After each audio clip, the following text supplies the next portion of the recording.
Hello, WestJet Pilots and other podcast listeners. My name is Captain Chris Tholl, and welcome to this episode of PIREP. Joined with me today, I got Captain Bernie Lewall. Hey, Chris, how you doing? Oh, Bernie, good to see you again. You too. We haven't been together podcasting since December or so. As you remember, we've had a couple other PIREPs released in between. But as far as you and I and a kind of State of the Union update, it's been a while. Yeah, you're right, actually, Chris. December 7th was the date we were sitting in Vancouver, and it was the day before the Air Canada picket. Christina, as you remember, was supposed to join us at the Air Canada picket, and I do just want to say a couple words about that. As you know, Christina passed away very shortly after the podcast that you and I taped together, and it's been five months, but it still hurts us all. I think like it happened yesterday. Someone like Christina Thompson, who meant so much to us, both professionally and personally. It's going to hurt for a while. So with that, I think you'd agree that December was probably one of our hardest months. It was, yeah. And part of that was just coming to a realization that Christina was no longer with us, but we were also having to plan her celebration of life in early January. And I've got to take this opportunity to really thank you, CVJ. I know you're the man behind the mic most of the time on these podcasts, but in this case, it was important to you and it was important to us that you planned the celebration of life right down to its smallest detail, and you did it in a very tasteful way that acknowledged the person that Christina was. So thank you, Chris. Yeah, thanks, CBJ. Yeah, I mean, you did a knock-up job. I think everybody that attended that meeting and tuned in online is really acknowledging the company's contributions, the union's contributions, and of course Christina's. So that was a tough one, Bernie. December was busy. That brought us right into January and normal scheduled MEC sort of events. And as I mentioned, we're here in Winnipeg. We're here for an MEC meeting that's scheduled this week. That's 4 days of meetings, and we were coming right off of Canada Board last week, Bernie. That was another 4 or 5 days of meetings with ourselves out in Toronto. Yeah, the Canada Board. As I guess we can tell the people out there, we had a day of strat planning, and then you were my proxy for the second day, and the third day we were both there at the meetings. Yeah, it was good. It was my first Canada Board. Somehow my schedule hasn't aligned to attend that, so it was pretty neat for myself to experience that, getting together with all the other MECs, their chairs, their vice chairs, committees, and all the national staff, essentially. It was a busy agenda. I think I'll touch on the strategic planning event. That was very interesting.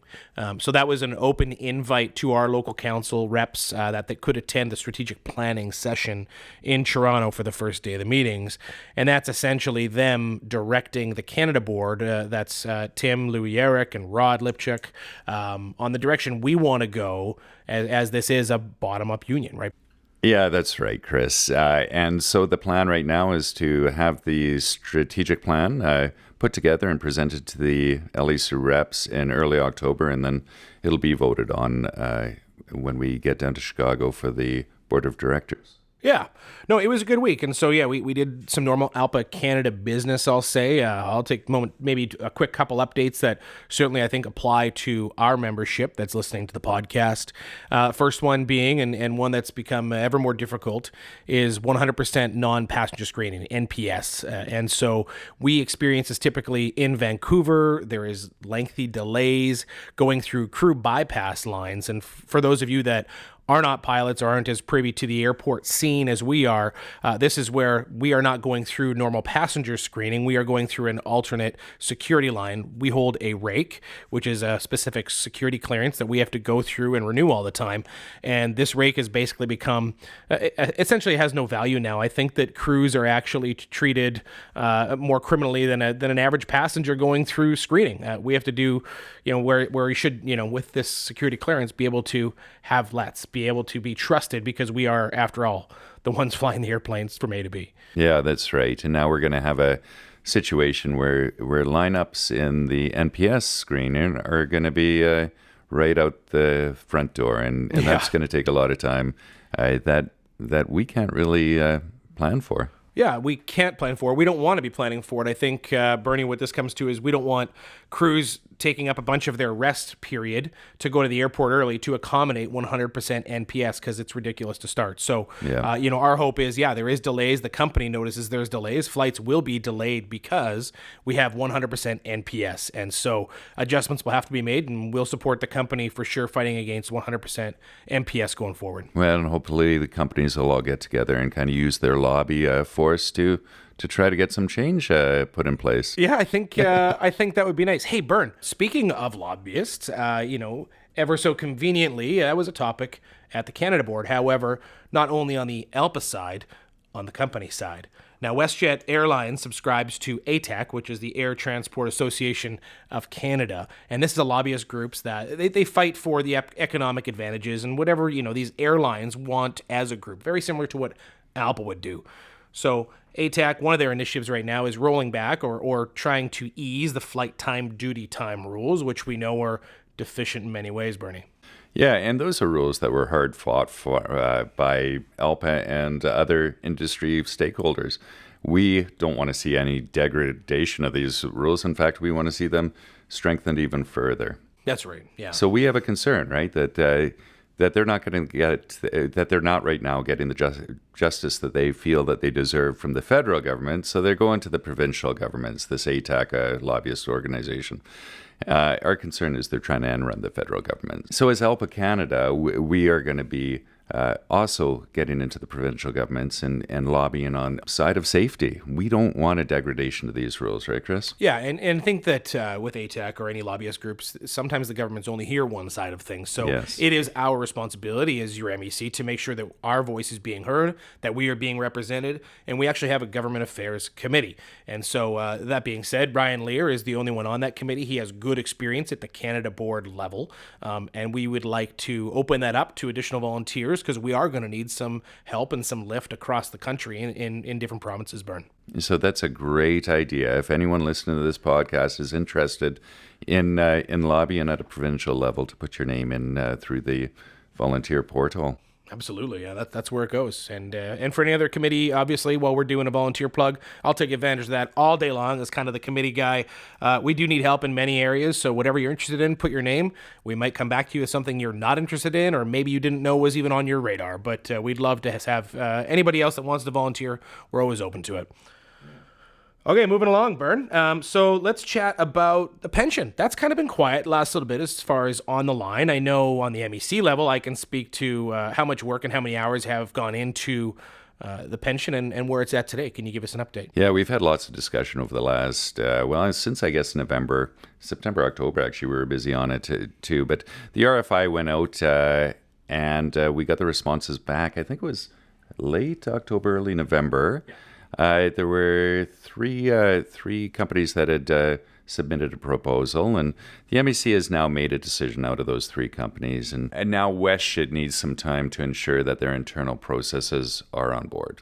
It'll be a seamless transition once it's announced, and we anticipate having a plan that can be actually put in place in the early fall is what we're hoping. Yeah, I think that's very conservative and possibly it's sooner, but no, I'm happy the way that this whole process has gone. I talked to a lot of pilots online, and there's been some frustration on lack of information or how long this has taken, but certainly we've done our due diligence. We've used tax lawyers, like you mentioned. We've used third-party consultants, making sure that we got this right, because our opinion is you do this once and you're going to do it right. So that's what we're doing on your behalf. And I personally, I'm still a younger guy, Bernie. I'm not nearly as old as you.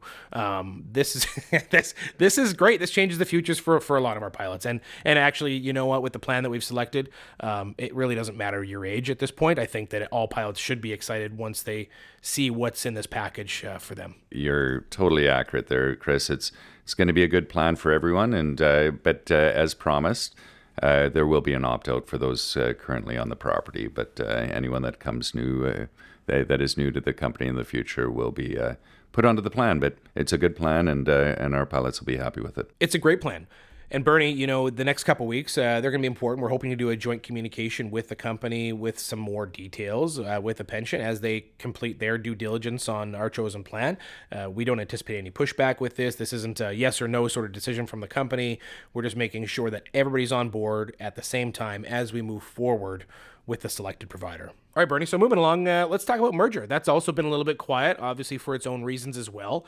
There will be future podcasts on mergers with more specific information, but you know what? It's you and I here. Let's talk about higher level MEC. What does the general pilot group need to know about our merger right now? I think the thing that the pilot group has to know is the merger committees still actually haven't gotten together. What we're waiting for is 2 orders from the board, the Canadian Industrial Relations Board, the CRB. We need them to actually make an order that the sale of business has actually occurred, which everyone agrees it has, but the board still needs to rule that. Does Sunwing agree to that? Well, it depends on the day, but as of last Wednesday, yes, they do agree that it's happened.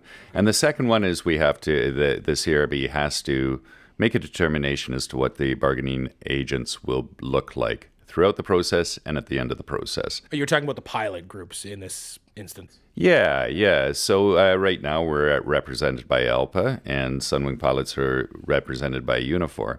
At what point in time do the Sunwing Pilots come over to us? And does it require a vote, or is the CRB just going to order it at some point in time?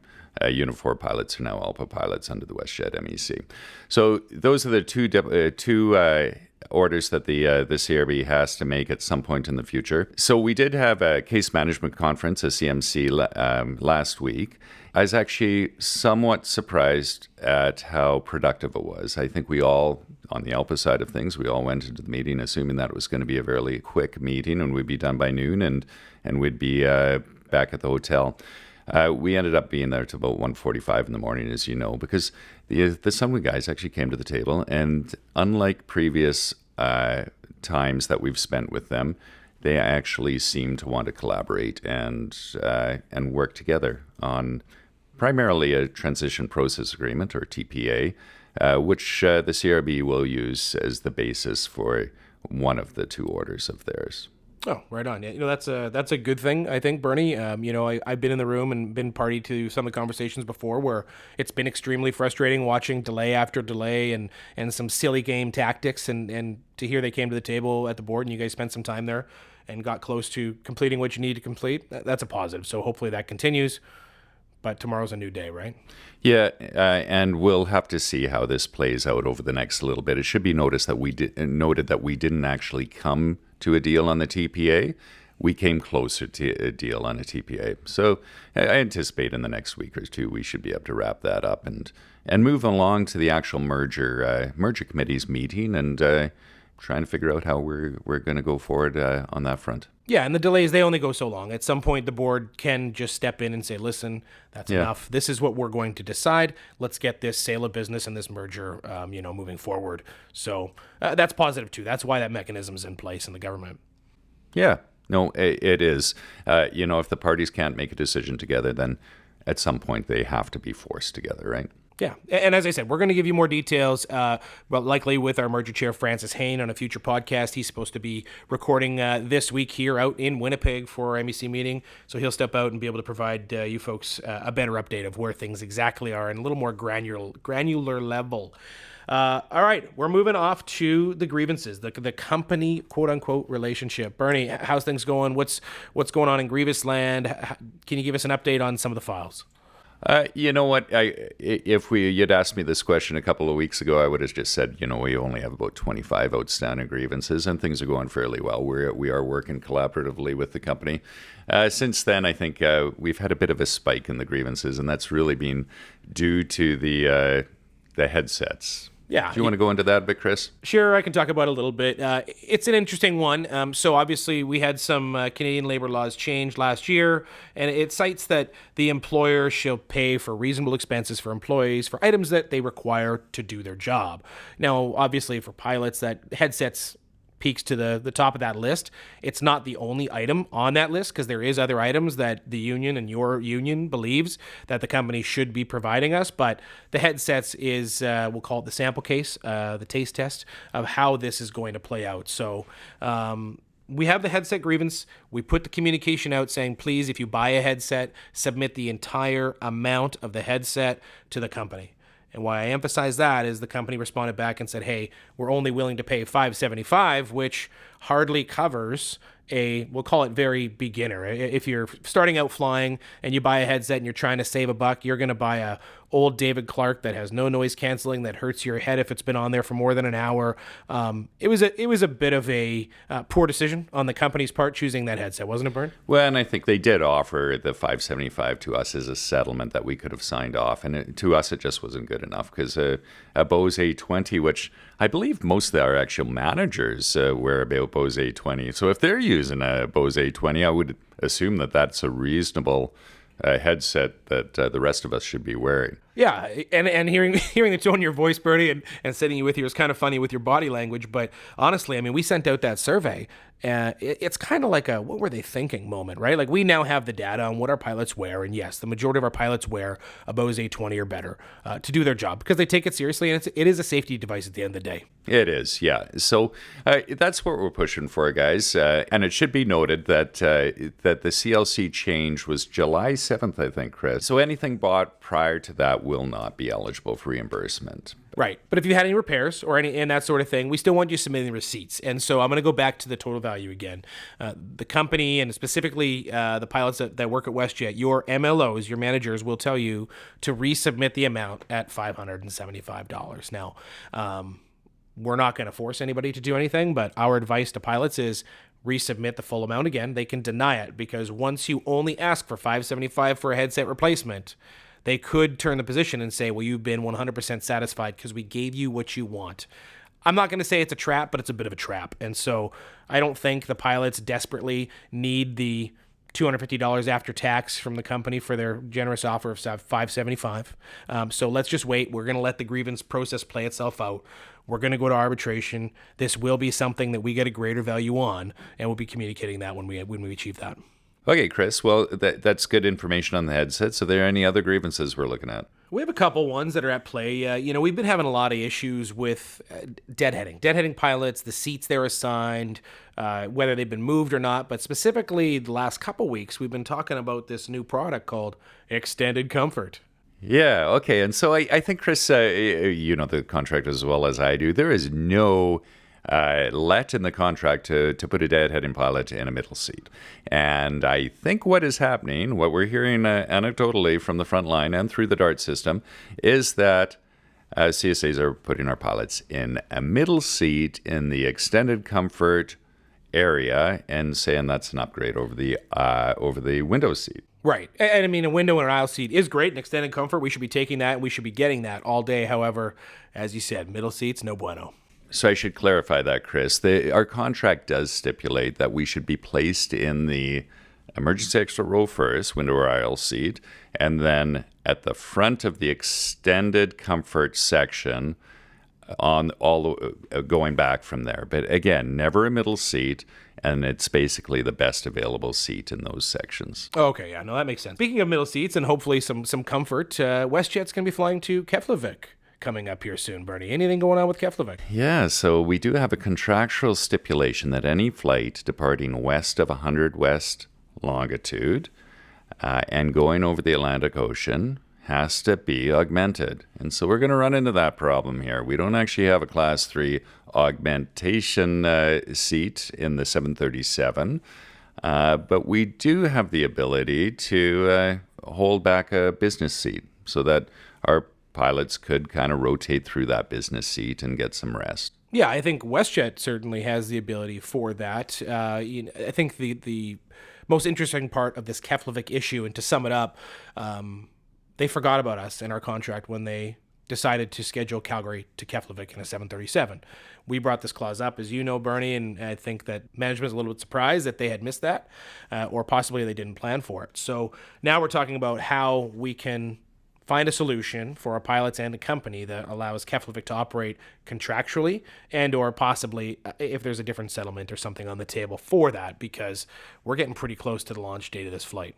Yeah, this has to be rectified really quickly here, Chris, because as you know, the first flight is scheduled out mid-May. Can you imagine, Bernie, if they actually put pilots up in the jump seat as a third pilot for 7 hours? That would not do absolutely nothing to mitigate fatigue. All right, well, we'll see where the Keflavik lands here. Hopefully we can have this sorted out by the time they launch, but certainly if any pilots, if we don't have something by that time and there is issues, file a DART, call your rep, make sure you use the systems that are in place for identifying problems. There's also the IHR system through WestJet. Yeah, you're right, Chris. A jump seat can be really uncomfortable, actually. And this actually brings us up to another point where pilots that are deadheading, they have a seat in the back, are being asked by the CSAs to give up that their confirmed seat and go and sit in the jump seat, either flight attendant or the flight deck jump seat. What are your thoughts on that, Chris? Well, I mean, a jump seat in the flight deck is not for the company to make revenue off of, that's for sure. Sometimes it can be hard to, if your mother-in-law is flying Bernie and we need to get her on and she's standby and, I have a seat in the back. Some people are giving up that seat, and that's totally up to the pilot. But the CSAs are manipulating this, to go back to that, not only with the pilots, flight attendants as well. They're saying, hey, you're deadheading. Can we move you into the flight deck? And then they're basically violating, and we could be stranding people behind on that airplane because that jump seat in the flight deck is the captain's discretion on who gets to use it. And so we want to make sure we're using it properly and we're not leaving people behind because someone already had a seat wants to come sit in that flight deck. We have a huge number of commuters here, right, Chris, that have to get to work or have to get home from work. And pilots or flight attendants doing this, taking the jump seat that they otherwise have a confirmed seat for, is potentially leaving a pilot behind. It is. I would ask everyone to be cognizant of, are there standbys, and would they benefit from the jump seat if you didn't take it? Right. Make the walk. I've had this a couple times on my flights where you had to go up. And what I typically see now is, because these are, in a lot of cases, third-party contractors doing the CSA work. And some of the managers, the station managers or CSA managers, are sitting there, and I've seen them pressure the CSA saying, no, this is what you do. You have to move the deadhead person up so we can get this person on. And it's just wrong. And so as captains, specifically to the group, to be going up there and saying this is how the jump seat's going to work, it only takes 2 minutes. And actually we're teaching the CSAs our contract because they should understand it. Yeah, so this is incumbent on both the captains of the flight that are going out as well as the deadheading crews. Please keep in mind what is happening around you.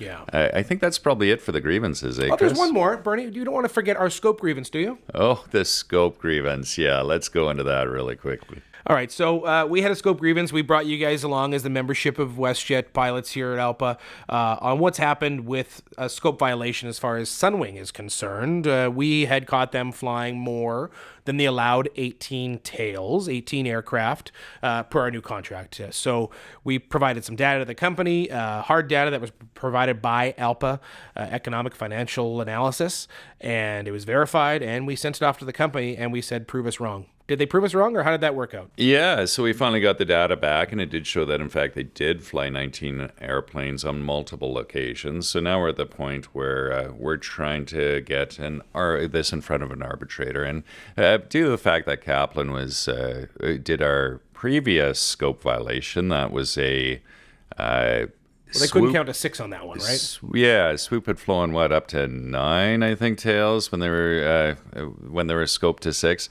Anyway, he dealt with that, so he is somewhat seized to this file. We had a date booked with him on April 12th. Unfortunately, that got canceled to air quotes here, a labor emergency. And so now we're just looking for a further date where all parties can come to the table and discuss that again in front of Kaplan. So stay tuned for that one. Yeah, it might be a bit of a delay tactic there, but either way, this is a file that I support using Kaplan for because he's already made that ruling, and what better previous information to throw in front of him than his own at that point. So, Bern, that's the big issues. There certainly are daily grievances, and I want to thank all the pilots for holding the company accountable, for enforcing the contract that we fought for. It's great. Our grievance committee is so dialed in. They are a machine. They are capturing every dart. They're really tight with all the pilots that are identifying threats that they feel. Sometimes there is issues that are not grievances and it doesn't feel great, but we also have to identify those too. But either way, Joe Cota and his committee, thank you guys so much for holding the company accountable. And, I'm looking forward to the next few months. Maybe some of this will settle down for you. And thank you to the pilots that are filing the darts and filing the grievances. That moves us on to Encore. Some big news there, Chris. Are you ready for an Encore? We were ready for an Encore. We still are if we have to be. But as of last week, they've come up with a tentative agreement with the company. So they're going to run road shows the week of the 15th, and a vote will occur shortly after that, I'm sure. Absolutely, yeah. No, good job to Karen and her team for getting that to a point where they feel comfortable bringing it to their pilot group. It is up to that membership now to see if that will be ratified, if that will be their new collective agreement, Encore's CA2. And, it's been a long-fought battle. They didn't have to go right to the buzzer, but that could be a good sign. I don't know.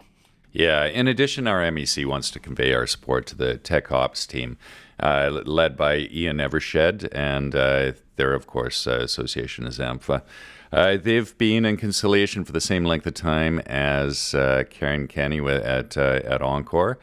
However, they were in the position where they could have done a strike or a lockout on the 17th or 18th of April. That has now changed. They've committed to neither being locked out or going on strike for the month of April. I will say that Ian phoned me last week, and he conveyed to us that they appreciate the support that they've been seeing from the communications from the MEC, but more importantly from the frontline pilots. You guys are really going out of your way to get a hold of the maintenance engineers that you see around the plane, and they feel the support from you guys. So thank you very much for that. Yeah, do we have like an applause button, CVJ? Can we hit one of those right now? Can we do a little one of those in the background, maybe? Good job. That's super encouraging to hear the pilots got the mechanics back, as they should. We are such a close team, and they keep us safe, and we're able to keep the passengers safe from there. So. And then the other thing I want to bring up is where ALPA Canada now has approximately 20 properties under their banner. And one of those, Pell Aerospace, is right now, they just filed for conciliation. They're going through the same thing that we went through a year ago, that Encore went through a couple months ago. And I just, part of this community of ALPA Canada airline companies is that we support each other. So just a shout out to the Pell Aerospace guys. We do support you, and anything that they need, we'll be there to help. And in fact, I was out there a couple months ago at one of their MEC meetings to answer any questions that they had about the process as it went for us, as well to talk to some of their pilots if they had any questions one-on-one. So it's, I think, important that we keep that collaboration going. It worked really well when we went through the conciliation process. We had all sorts of support across not only Canada but North America, and we're just paying that forward. So what you're saying is the ALPA group of companies got their back. Yeah. I love that. That's good. What's happening in Air Canada, Bernie? Air Canada, there's still in mediation with Kaplan, and we'll see how that pans out. But really, everyone, a lot of our pilots right now are wearing the green Encore, be ready for an Encore lanyards. I think it's probably time to switch those ones out, and let's support our Air Canada folks by wearing their world-class contract. Yeah, no, absolutely. I'm wearing the red one now too, and great feedback walking through the terminal. And I've gone as far as finding Air Canada pilots that aren't wearing their red lanyards and asking them why they're not and I am. So it's a really cool initiative to be able to go cross-airline on these lanyards. Yeah, so let's do that, guys. And if you need a lanyard, reach out to your reps, and we'll see if we can get one. Cool. Well, that's the list of business here, Bernie. As I said, we are in Winnipeg. We have our big MEC meeting, our annual or biannual MEC meeting occurring this week. Anything interesting on the agenda? What's going on? What can we update the pilots on this meeting? Yeah, there's a lot of committee reports, etc. As you know, Chris, second day right after lunch, there's an open mic period for anyone that wants to come in, and any member that would like to come in and talk to the MEC.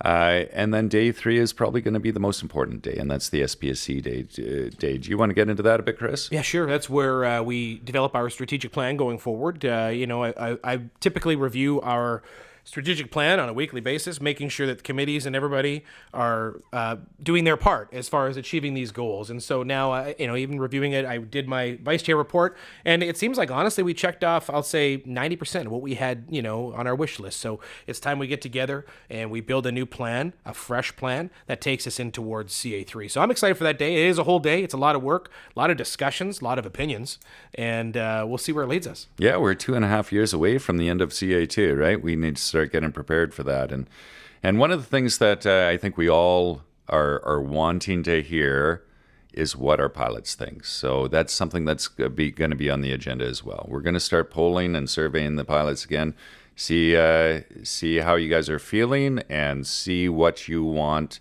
on the agenda for the next round of negotiations. Yeah, no, good point. Obviously, we can develop a strategic plan all we want, but it should be data-led and data-driven, so we will complement that with the polling to make sure that before we vote on this thing and it goes forward, that this is our plan, that we have heard from you, the pilots. And please take the time to fill that out with as much detail as you can, because every single word gets read. Or listened to in the case of polling. Yeah, no, absolutely. It could be the New Hampshire phone calls as well coming. So that's it. It's hey, it's been busy, Bern. Nice chatting with you. I'm glad we could update the membership on a lot of the issues that are forefront for us. I'm looking forward to this week of meetings here in my hometown, Winnipeg, God's country. But until next time, and what is it Des says? Stay engaged, read your fast reads, wear your lanyards, and stay safe. You got it, Bern. Thanks. Yeah. Hey, folks, thanks for listening on this episode of PIREP.